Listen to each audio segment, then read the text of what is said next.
ভারত নিয়ন্ত্রিত জম্মু কাশ্মীরে বন্দুকধারীদের হামলায় ২৬ জনের প্রাণহানির ঘটনার জেরে ভারত ও পাকিস্তানের মধ্যে চরম উত্তেজনা বিরাজ করছে। এর মধ্যে চীনের পররাষ্ট্রমন্ত্রী ওয়াং ইয়ের সঙ্গে টেলিফোনে কথা বলেছেন পাকিস্তানের পররাষ্ট্রমন্ত্রী ইসহাক দার।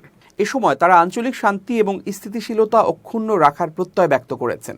খবর পাকিস্তানের সংবাদ মাধ্যম জিও টিভির। পররাষ্ট্রমন্ত্রী ইসহাক দার চীনা মন্ত্রীকে বর্তমান আঞ্চলিক পরিস্থিতি সম্পর্কে অবহিত করেছেন। টেলিফোনে আলাপকালে উভয় দেশের পারস্পরিক সম্পর্ক বৃদ্ধি এবং একতরফা ও আধিপত্যবাদের বিরুদ্ধে নিজেদের অবস্থান জারি থাকবে বলে পরস্পরকে জানান এই দুই নেতা।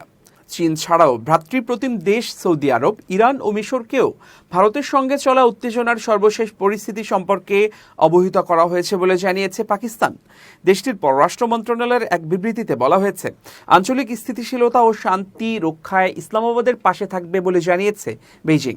চীন ও পাকিস্তান এই অঞ্চলে শান্তি, নিরাপত্তা এবং টেকসই উন্নয়ন সহ সব ক্ষেত্রে গভীর সম্পর্ক ও সহযোগিতা অব্যাহত রাখবে।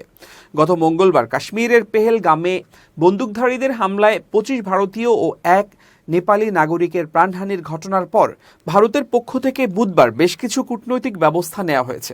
ওই হামলার ঘটনায় ভারতের সরকার পাকিস্তানকে দায়ী করলেও ইসলামাবাদ এই অভিযোগ দৃঢ়ভাবে প্রত্যাখ্যান করেছে।